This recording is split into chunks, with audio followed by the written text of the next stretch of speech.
I come in from the cold. These leaves just keep piling up. Who invented this season? I'm going to have to chop down all these trees. We can spare a few thousand on our house value, right? The neighbor's trees will have to come down too. Think they'll mind? He laughs at my ranting and gives me that look. You know the look. He rolls his eyes and turns back to his laptop. This is our first day together. And when I say that, I mean our first real day together. He finally got the go-ahead to work at home full-time, and my work abandoned its plan to get us back in the office. We were both pleasantly surprised and excited to finally leave office life behind for good, but also a little scared at spending so much more time together. We've always been a quiet, introverted couple. We can spend an afternoon together hiking and speak only 2 sentences. Doesn't mean we're cold. We hold hands, hug, and show plenty of physical affection. It works. We're happy.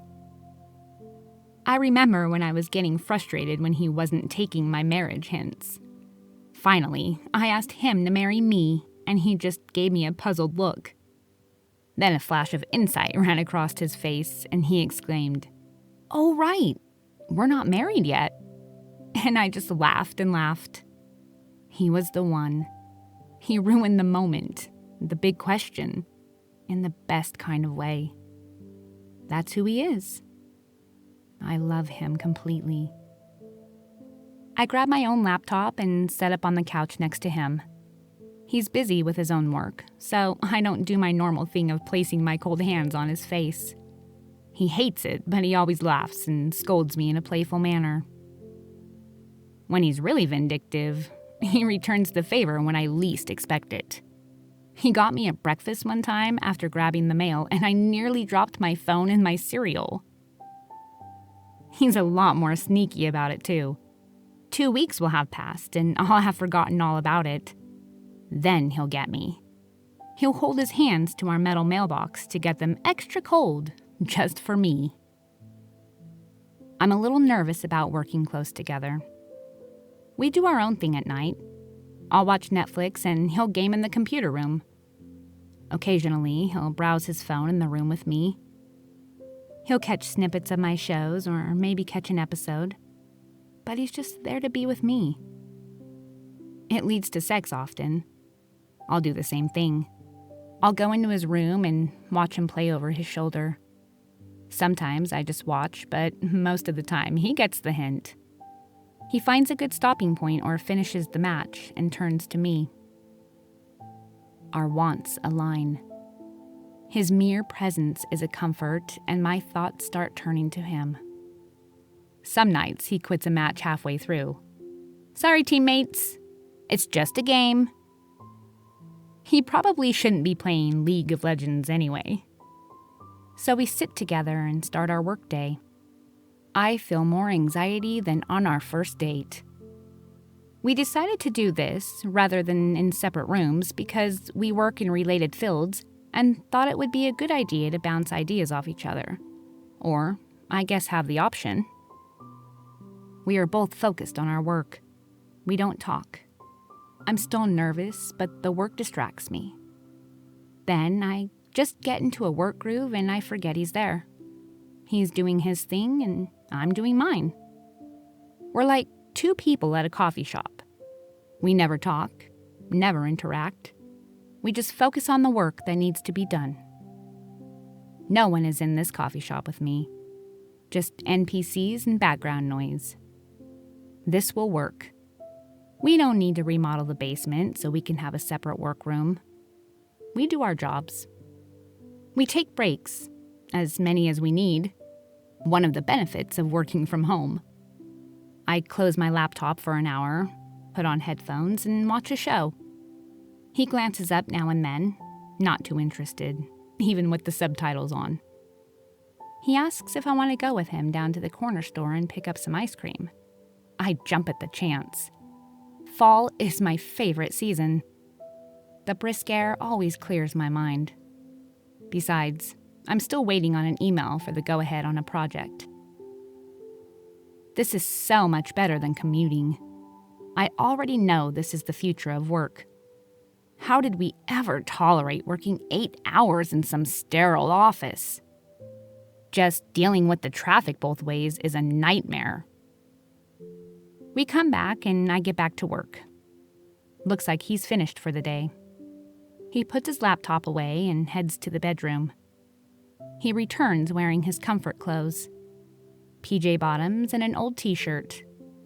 I'm still waiting on an email and I'm starting to get tired of working on smaller, less important things. Busy work, basically. Meh, I had a feeling this project wouldn't take off. Plus, we really need to start preparing for that major account coming up soon. Whatever. I turn my laptop off and grab a bottle of water from the kitchen. I start the rice for dinner. "You want anything?" I say. "Water!" he shouts from the other room. I walk back into the room. He's laying on the couch, eyes closed. "Scooch," I tell him.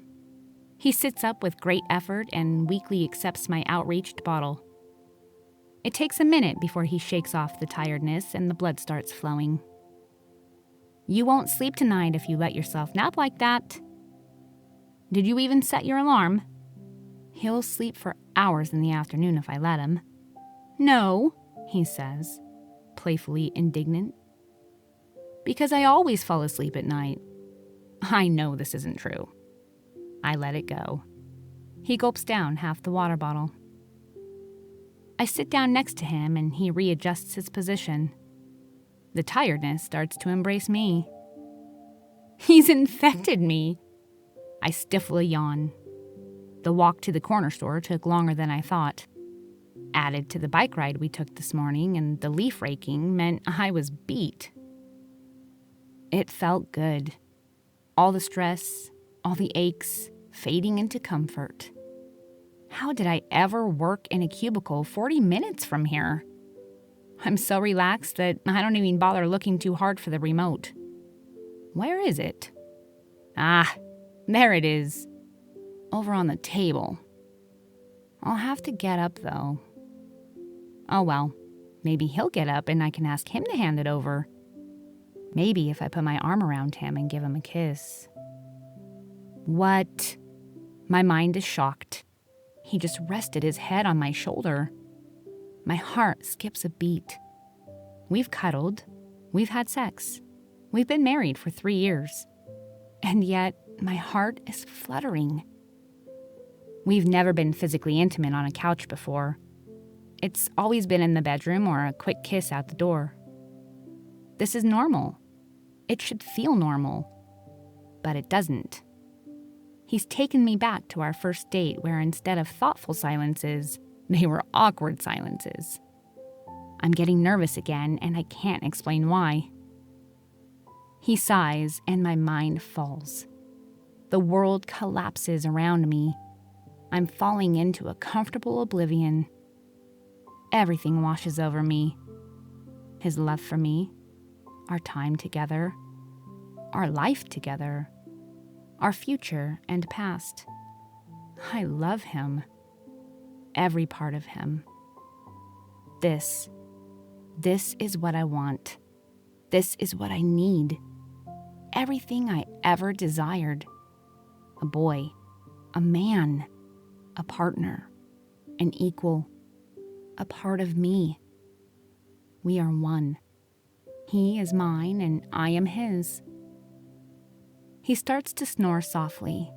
He's fallen asleep cuddled up so tightly in my arms. My mind soars as the realization hits. There is no part of me left. Only us. We stay like this for hours.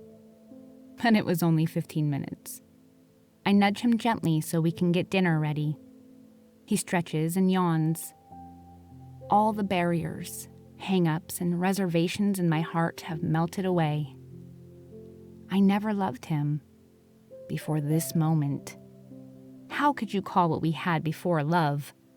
This is true love. He smiles at me, a goofy, half-awake mess of a smile. And then he gently gives me a hug while yawning again. This was my wish, my one wish. I only needed one: to have a man love me, truly until the end. To have him fall asleep in my arms. To have him smile when I'm the first thing he sees waking up. I love him, and I will always love him.